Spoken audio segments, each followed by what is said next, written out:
Data Systems. Hey guys, Casey here from FDS, and in this video I'm going to show you how to take apart and put back together the standard nylon mount for DigiAlti 3. This mount is a little bit more delicate than most of the mounts we created, so we're going to primarily concentrate on not stripping out the threaded inserts.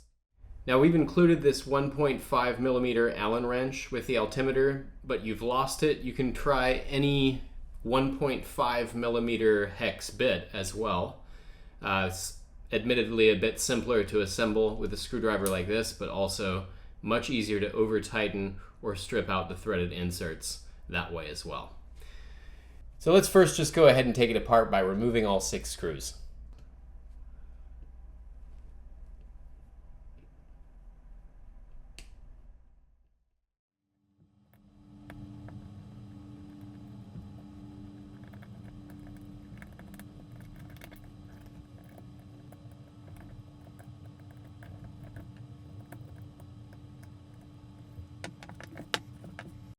So here you can see the threaded inserts that we're talking about avoiding stripping. On the original DigiAlti mount, we used larger threaded inserts, but we also had these, which we're trying to avoid and make a sleeker mount out of this.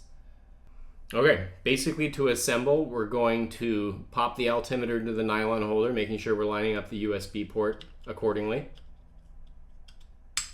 You notice the tolerances are very tight. It doesn't really go anywhere, even with the bottom not on there. It's a nice snug fit.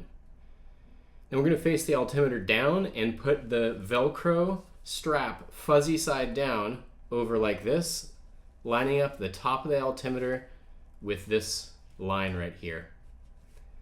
And then, of course, go ahead and put the bottom on like this.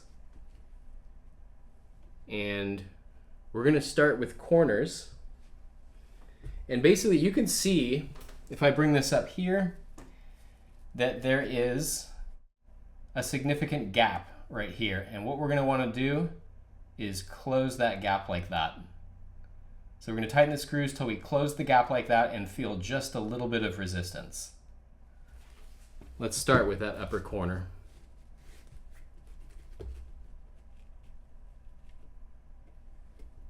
The first ones are the hardest, by the way. You're going to need to really hold this down.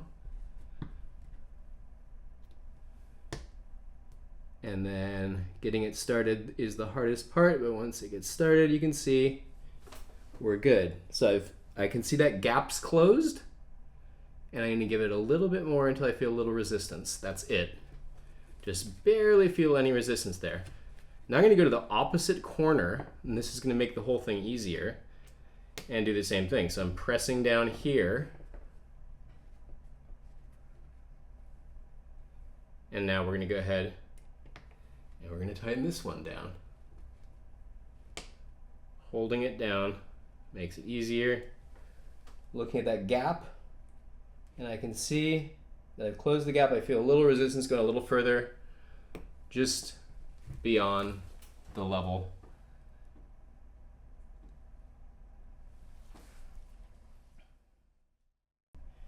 You can use Loctite 222 if you want. It's not entirely necessary, but this is what you would use if you want to use Loctite on this. So continuing on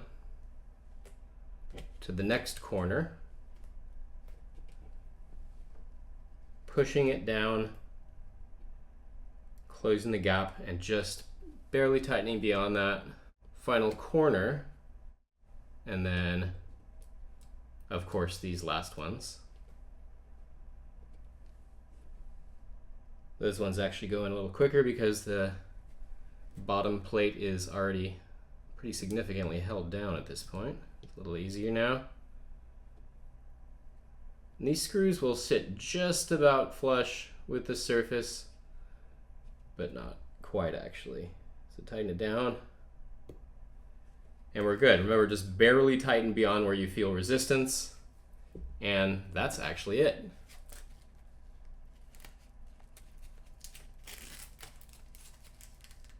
Let me show you what happens if you do happen to over tighten the screws.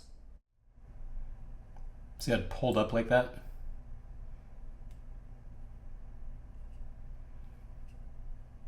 Let's unscrew it. I'm going to take the insert back off as such. Take it off the screw.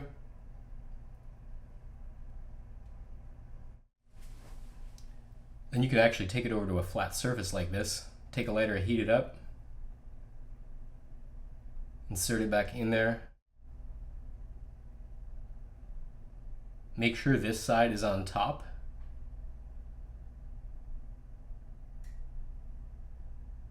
And press it against the flat surface.